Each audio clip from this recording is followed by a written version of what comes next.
Full speed में चली जा रही थी। रागिनी और उसके मम्मी पापा ट्रेन में उसके साथ सफर कर रहे थे। चाय वाला चिल्ला रहा था, चाय ले लो, गरम गरम चाय। फिर पानी वाला आया, पानी पानी, ठंडा पानी, 20 का एक ठंडा पानी। फिर पान मसाले वाला आया, 14 का 2 राजहंस पान मसाला, तिरंगा पान मसाला, इसमें है केसर का दम, खाइए और कामयाबी की बुलंदियों को छू लीजिए। पापा कितना शोर शराबा कर रहे हैं ये लोग। हाँ, कभी कभी तो हद कर देते हैं ये लोग। इनका यही काम है, इसी से इनका पेट भरता है। अब तुम्हारे पापा का गांव आने वाला है, सीतापुर से 40 किलोमीटर दूर है। अभी जो स्टेशन आएगा। सच में मैं गेट पर जा रही हूँ, वैसे भी मेरे सिर में दर्द हो रहा है। रागिनी उठकर गेट पर आ गई। ठंडी ठंडी हवाओं का वो आनंद लेने लगी। ट्रेन फुल स्पीड में चलती जा रही थी। ट्रेन हॉर्न बजाकर रास्ते को चीरते हुए चली जा रही थी। अंधेरे में वैसे तो कुछ दिखाई नहीं दे रहा था, लेकिन दूर गांव में टिमटिमाती लाइट दिख रही थी। तभी अजीब सी हवा चली और रागिनी का दुपट्टा उड़ गया। रागिनी गिरते बची। वो वापस आकर बैठ गई। मम्मी, मेरा फेवरेट दुपट्टा उड़ गया। इतनी छोटी सी बात पर इतनी बड़ी लड़की रोती है। दूसरा ले लेना या मैं ला दूंगी। देखो, हमारा गांव क्रॉस कर रहा है, कितना अच्छा लग रहा है। अरे वाह, तो हम लोग गांव क्यों नहीं जाते हैं? कितना मजा आएगा ना। अब यहाँ कोई नहीं रहता, तुम्हारे दादा दादी सब भगवान के पास चले गए, इसलिए हम सब लोग शहर चले गए। रागिनी अपने घर पहुंची और अपने रूम में चली गई। बैग अपने कमरे में रखा। उसका मोबाइल नीचे गिर गया। वो उठाने झुकी तो बेड के नीचे उसका दुपट्टा दिखा। वो चौंक गई कि ये दुपट्टा ट्रेन में उड़ गया था। वो यहाँ कैसे आ गया? उसने तुरंत ही उसे उठाया और अपने कंधे पर लेकर आईने में देखने लगी। उसके पीछे एक भूत खड़ी दिखी और वो हंस रही थी। उसकी लाल लाल आँखें, बिखरे बाल देखने के बाद रागिनी डर गई और चीखने ही वाली थी कि उसके मुंह पर भूतनी ने हाथ रख दिया। वो बेहोश हो गई। रात के 12 बज चुके थे। रागिनी के मम्मी पापा सो रहे थे। धीरे धीरे दरवाजा खुला। रागिनी के हाथ में चाकू था।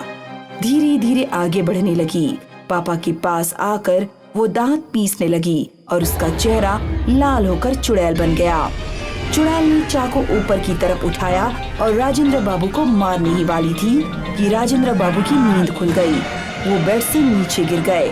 चाकू बेड पर ही फंस गया। मैं तुमको जिंदा नहीं छोड़ूंगी, तुम सबको मार डालूंगी। रागिनी की माँ ने रागिनी को जोर से पकड़ा और 2 थप्पड़ दिए। उसके पापा भी उठ गए और रागिनी से चाकू लेकर दूर फेंक दिया। तुम मुझे मारना चाहती हो रागिनी बेटा? तुमको क्या हो गया रागिनी बेटा? मैं रागिनी नहीं हूँ, मैं सुरेखा हूँ। याद आया कुछ? सुरेखा? कौन सुरेखा? मैं वही सुरेखा हूँ जिसको तुमने धोखा दिया। याद करो कॉलेज के दिन की बात। सुरेखा और राजेंद्र एक ही कॉलेज में पढ़ते थे। दोनों एक दूसरे से बहुत प्यार करते थे, लेकिन ये वो समय था जब जात पात बहुत ज्यादा ही मायने रखती थी और न मोबाइल था और न ही न्यूज चैनल। सुरेखा, हम दोनों के प्यार को क्या हो गया? मम्मी पापा मानेंगे क्या? एक बार बात करके देखो, नहीं मानेंगे तो कुछ दूसरा रास्ता निकाल लेंगे। दूसरा रास्ता कौन सा है? दूसरा रास्ता ये है कि साथ अगर जी नहीं सकते लेकिन मर तो सकते हैं ना। मैं तुम्हारे बिना जी नहीं सकती। ऐसा मत बोलो, हम घर से भाग जाएंगे। तुम कल सीतापुर स्टेशन पर आ जाना, मैं भी आ जाऊंगा और भागलपुर एक्सप्रेस से मुंबई चले जाएंगे। वहाँ कोई हमें रोकने टोकने वाला नहीं होगा।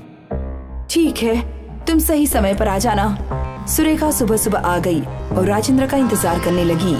सुबह से शाम हो गई लेकिन राजेंद्र नहीं आया। सुरेखा ने भागलपुर एक्सप्रेस के आगे कूदकर जान दे दी, लेकिन तुम नहीं आए और मैं उस स्टेशन पर आज तक तुम्हारा इंतजार कर रही थी। मुझे लगा तुम कभी नहीं आओगे, लेकिन आज आ ही गए। तुमको पता है मैं क्यों नहीं आया? क्योंकि तुम धोखेबाज हो। इस चुड़ैल से तुम शादी करना चाहते थे। नहीं, मैं धोखेबाज नहीं हूँ। मेरा एक्सीडेंट हो गया और मेरा पैर टूट गया। ये देख लो मेरा पैर। लेकिन बाद में मैंने तुम्हें बहुत ढूंढा, लेकिन तुम नहीं मिली। तुम्हारे घर वाले बोले कि वो गायब हो गई है। मैंने उसके बाद गांव छोड़ दिया। चुड़ैल थोड़ा नर्म पड़ने लगी। दर्दनाक प्यार की कहानी सुनकर रागिनी की माँ रोने लगी और बोली, बहन तुमने इनसे सच्चा प्यार किया है और जिसे हम प्यार करते हैं उसे दुख नहीं पहुंचाते। इसलिए मेरी बेटी और मेरे पति को छोड़ दो, बहुत बहुत मेहरबानी होगी।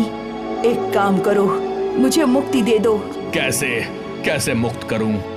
मेरे ऊपर पवित्र गंगा जल छिड़क दीजिए और ये दुपट्टा जला दीजिए, मैं मुक्त हो जाऊंगी।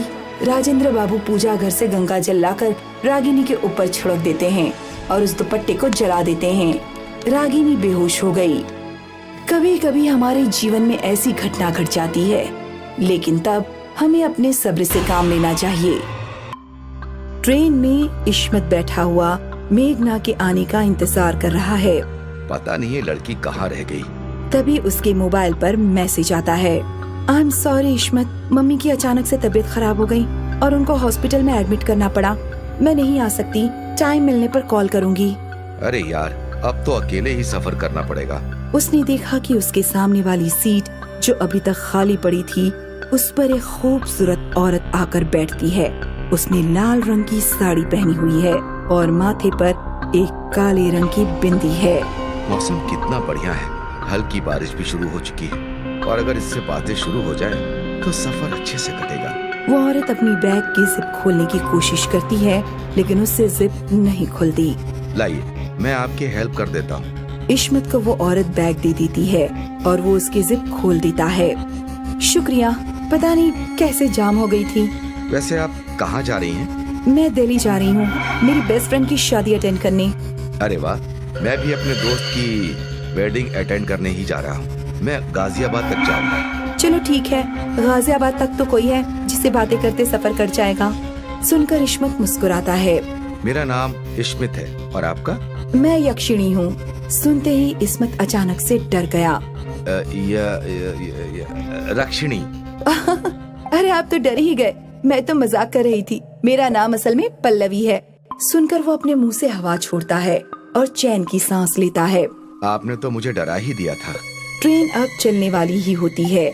उसी टाइम मेघना आती है और अचानक से उस औरत के बराबर में इस्मत के सामने बैठ जाती है, जिसे देखकर इस्मत खुश भी हो जाता है और चौंक भी जाता है। अरे तो तुमने मैसेज किया था कि तुम नहीं आ सकती। अरे वो तो मैंने बस एक छोटा सा मजाक किया था। तुम भी ना मजाक में कुछ भी बोल देती हो। ट्रेन तेज रफ्तार से चलने लगती है। इस्मत ने उन दोनों का इंट्रोडक्शन करवाया और तीनों बातें करने लगे। तभी एक अधेड़ उम्र का आदमी आता है और चिल्लाकर कहता है, आज अमावस्या की रात है। आज की रात इस ट्रेन में एक डायन घूमती है, सब अपना ध्यान रखना।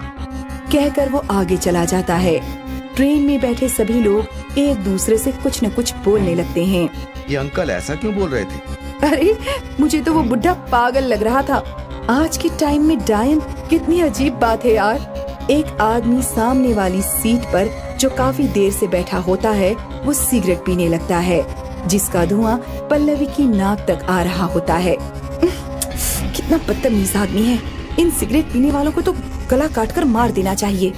उसी समय पल्लवी अपने बैग से कुछ निकालने के लिए उसकी जिप से अंदर हाथ डालती है और उसकी बैग से एक काले रंग की गुड़िया निकलकर नीचे गिर जाती है।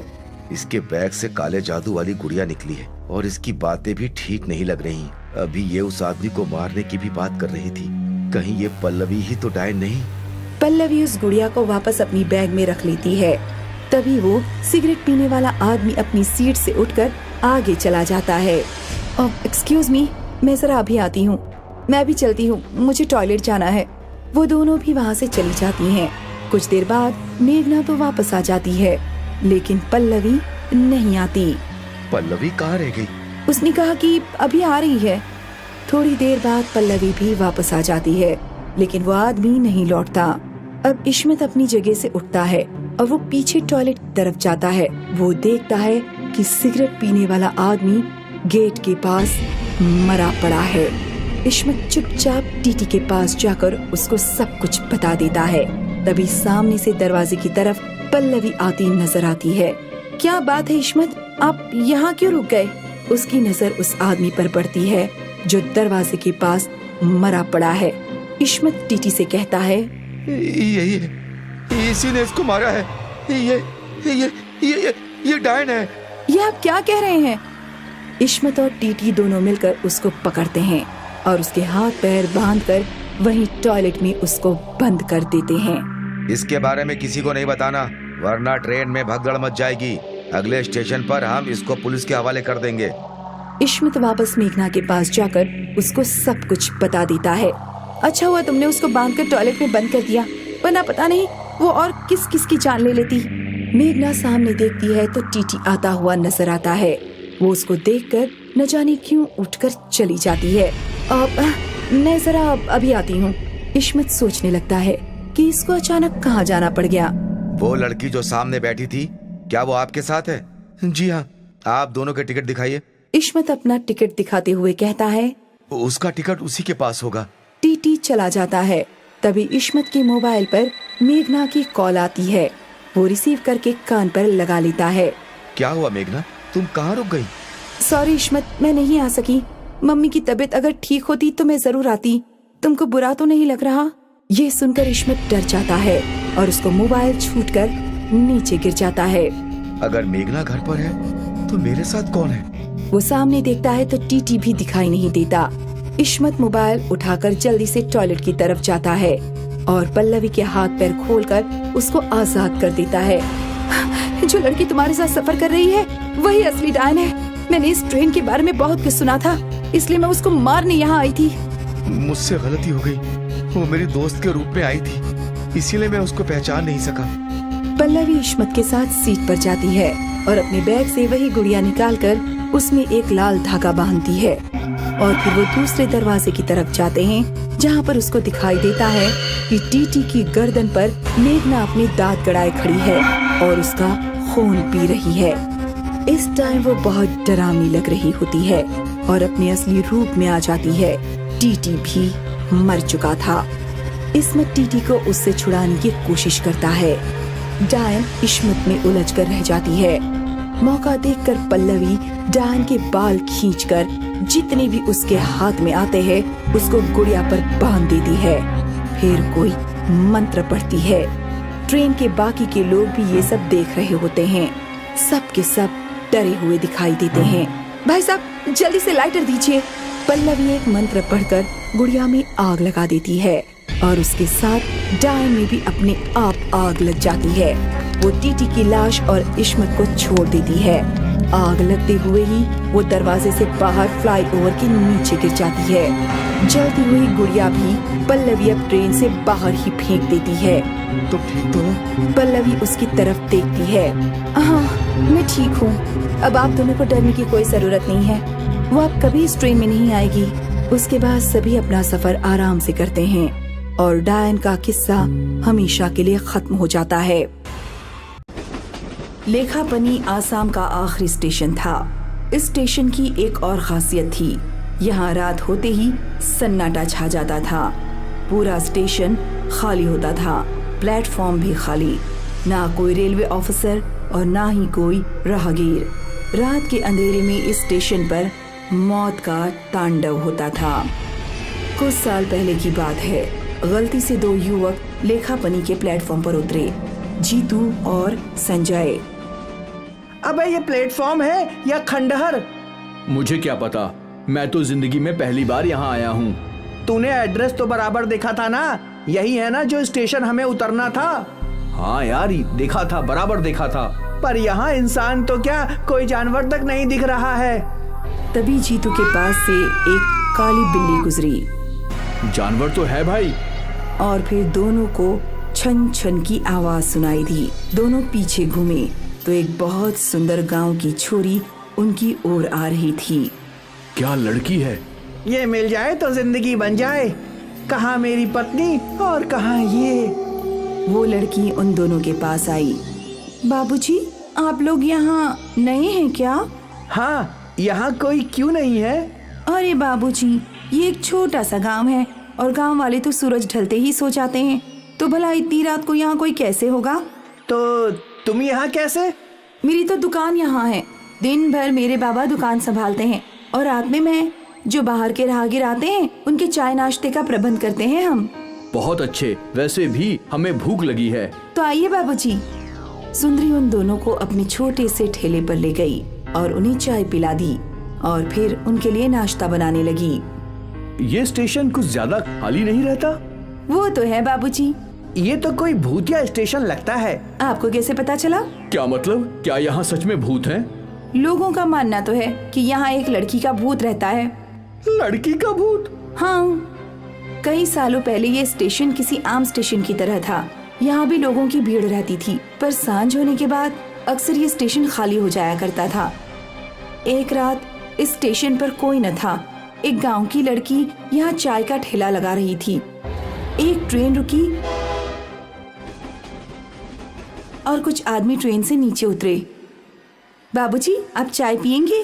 क्यों नहीं, जब पिलाने वाली इतनी अच्छी है तो चाय पीना तो बनता है। आप बैठिए, मैं चाय बनाती हूँ। क्या लड़की है ना, कमाल है। गांव वाली लड़की गजब होती है। तू भी वही सोच रहा है जो मैं सोच रहा हूँ? हाँ बिल्कुल, नेकी और पूछ पूछ। वो बेचारी गांव वाली चाय बनाती रही और वो आदमी हवस से उसे घूरते रहे। उन आदमियों ने उस लड़की को पकड़ लिया, दूसरे ने हाथ और तीसरे ने उसका मुंह बंद कर दिया। वो तीनों उसकी इज्जत लूटने की कोशिश करने लगे। लड़की ने अपनी पूरी ताकत लगाई और किसी तरह उन तीनों को धक्का देकर भागने लगी। वो भागते भागते रेल की पटरी पर कूद गई। उन दरिंदों ने उसका पीछा तब भी नहीं छोड़ा। वो डरी सहमी भागती रही और फिर सामने से रेल आई। वो सारे आदमी तो प्लेटफॉर्म पर कूद गए, पर वो लड़की कूद न पाई। ट्रेन ने उस लड़की के टुकड़े टुकड़े कर दिए। उस रात से सभी लोग मानते हैं कि वो गांव वाली लड़की अब भी हर रात इस स्टेशन पर अपनी दुकान लगाती है। ये सुनकर संजय घबरा गया। तुम्हें ये सब कैसे पता? सुंदरी ने कुछ जवाब न दिया। अरे मुझे तो लगता है कुछ गड़बड़ है भाई। संजय ने अपना फोन निकाला और सुंदरी की तस्वीर खींचने की कोशिश करने लगा। जैसे ही सुंदरी ने कैमरे में देखा तो दोनों डर गए, क्योंकि मैं ही वो लड़की हूँ। जीतू और संजय डर के मारे ट्रेन की ओर भागे। वो लोग ट्रेन की एक बोगी से दूसरी बोगी में भागते रहे। भाग संजय भाग, वो मेरे पीछे है भाई। भाग, रुक मत, भाग जल्दी भाग। संजय डरा हुआ था, वो गिर गया। वो भूतनी उसके पास आई। अब मैं तुझे खूबसूरत नहीं दिख रही? इतनी देर से तो मेरी कमर देख रहा था, अब क्या हुआ? माफ कर दो, मुझे माफ कर दो। नहीं, बिल्कुल नहीं। मैं तेरे जैसे किसी को भी जिंदा नहीं छोड़ूंगी। भूतनी ने संजय के चेहरे पर पैर रख दिया। संजय की मुंडी ट्रेन के फर्श के नीचे चली गई। संजय की चीख सुनकर जीतू डर गया और डर के मारे चिल्लाने लगा। मुझे छोड़ दो, मैंने तुम्हारा क्या बिगाड़ा है? मेरा परिवार है, पत्नी है, बच्चे हैं, मुझे माफ कर दो। चुड़ैल जीतू के सामने आ गई और जोर जोर से हंसने लगी। तेरे पास तो पत्नी भी है, फिर भी तुझ में हवस भरी है। तुझ जैसे आदमियों को जीने का कोई हक नहीं। चुड़ैल जीतू को घसीटते हुए ट्रेन के बाहर ले गई, उसकी गर्दन मरोड़ दी और फिर उसको स्टेशन के साइन बोर्ड पर लटका दिया। हर किसी हवस के मारे का यही हाल होगा। ये आखिरी स्टेशन इन सब हवसियों की जिंदगी का आखिरी स्टेशन होगा। गोपीनगर नाम का गांव बहुत अमीर है। यहाँ के लोग सिर्फ अपने काम से मतलब रखते हैं। ऐसे ही लोगों को मतलबी कहा जाता है। यहाँ एक पीपल का पेड़ है जो बहुत ही घना है, जिसके नीचे चबूतरा बना हुआ है।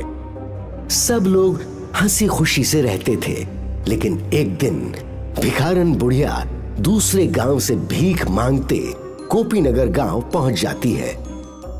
वो मोहन के दरवाजे पर जाती है और भीख मांगती है। बेटा, कुछ खाना दे दो, भूख लगी है। भगवान आपको और धन देंगे। सुबह सुबह भीख कौन मांगता है? काम पर जाने के समय। जाओ आगे, मैं अभी काम पर जा रहा हूँ। बाहर की आवाज सुनकर अंदर से कमला बाहर आई। रुको, मैं इनके लिए कुछ खाना लाई हूँ। भगवान तुम्हारा भला करे। बुढ़िया चली जाती है। क्या जरूरत थी खाना देने की? पैसे की बर्बादी करती हो। लोग सब हमसे अमीर हो रहे हैं और तुम उड़ा दो पैसे। तुम बिना मतलब की बात मत करो। खाना खराब हो चुका था इसलिए दे दिया। खाना लेकर बुढ़िया पीपल के पेड़ के नीचे चली जाती है। खाने को खोलती है तो उसमें से बदबू आ रही है। गौर से देखा तो उसमें कीड़े पड़ चुके थे। गरीब बुढ़िया ने खाना फेंक दिया और दूसरे घरों में भीख मांगने चली गई। और वो शीला नाम की औरत से बोली, भगवान भला करेंगे तुम्हारा, मुझे कुछ खाना दो और गंदा खाना मत देना।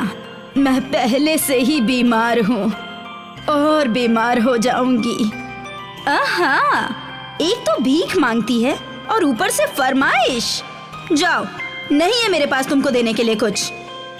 गरीब बुढ़िया वहां से दूसरे घर में खाना मांगने चली गई। एक आदमी ने थोड़ा सा खाना दिया। बेटा, थोड़ा सा खाना और दे दो, इसमें तो पेट भी नहीं भरेगा। देखो, हम इससे ज्यादा नहीं दे सकते।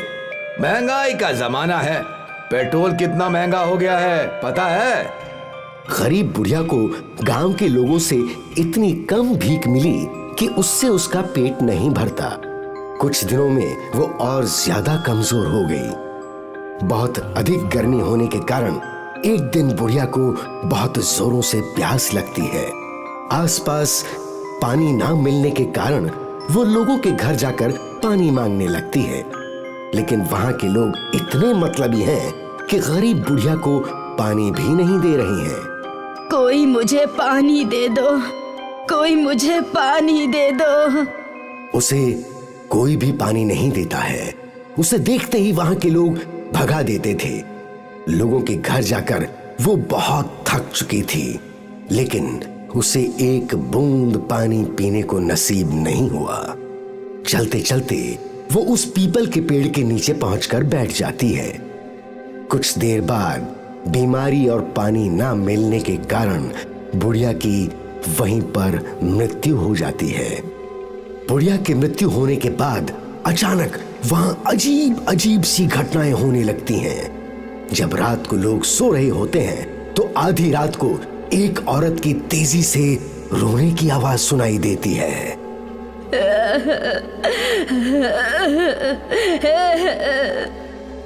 ये आवाज इतनी तेज होती है कि पूरे गांव को सुनाई देती है।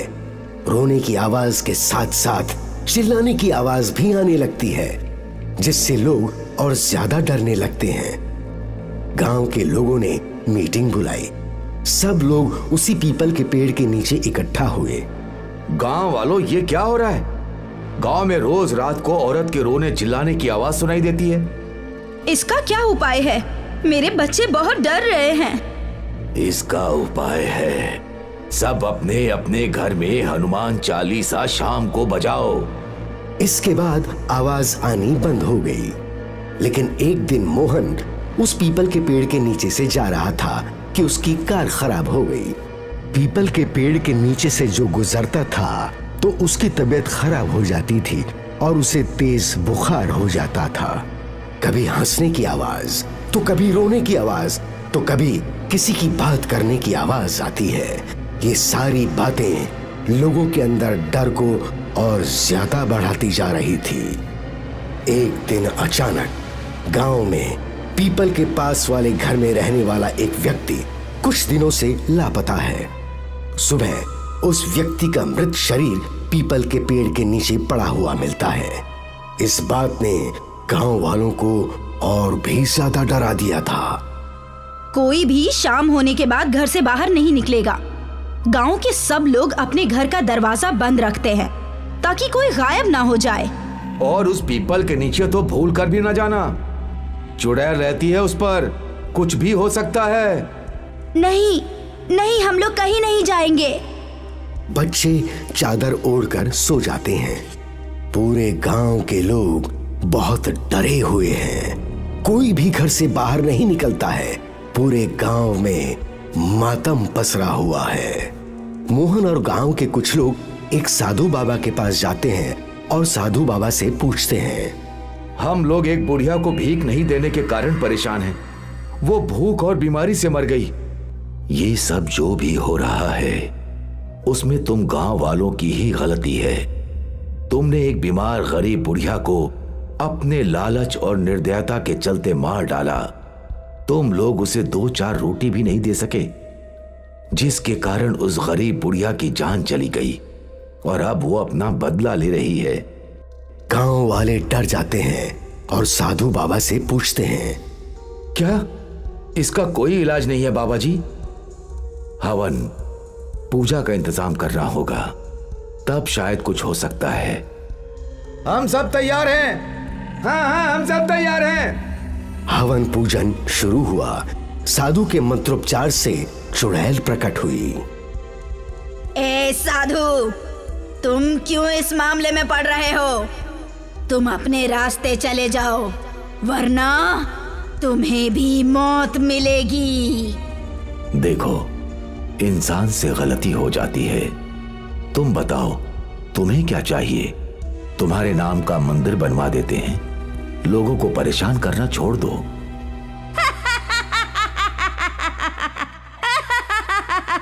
जिंदा में तो कुत्ते से भी ज्यादा बुरा व्यवहार किया, अब देवी देवताओं की बराबरी दे रहे हो। मैं उस लायक नहीं हूँ। मैं चुड़ैल हूँ, चुड़ैल। कुछ तो उपाय होगा जिससे कि तुम गांव वालों को छोड़ दो। एक उपाय है, इन सब पापियों को गांव छोड़ना पड़ेगा, वरना मरेगा। साधु, तू भी चला जा, क्योंकि गुनहगार के साथ बेगुनाह भी मारे जाते हैं। इस गांव को मेरा श्राप है कि जो गांव में रहेगा वो तिल तिल मरेगा, जैसे मैं मरी थी। चुड़ैल गायब हो गई। साधु गांव वालों से बोलता है, इसका कोई इलाज नहीं है। जब तक वो अपना बदला नहीं ले लेती, वो शांत नहीं होगी। धीरे धीरे लोग बीमार होने लगे। बीमारी बढ़ती जा रही थी, जिसके कारण गोपीनगर वालों को मजबूरी में वो गांव छोड़कर दूसरी जगह जाना पड़ा। लोगों को एक गलती के कारण अपना घर, अपनी जमीन, जायदाद सब छोड़कर जाना पड़ा। ये गांव अब सुनसान पड़ा है। यहाँ ना तो कोई आता है और ना ही कोई रहता है। इसीलिए कभी भी घमंड और निर्दयता में हमें किसी का अनादर नहीं करना चाहिए।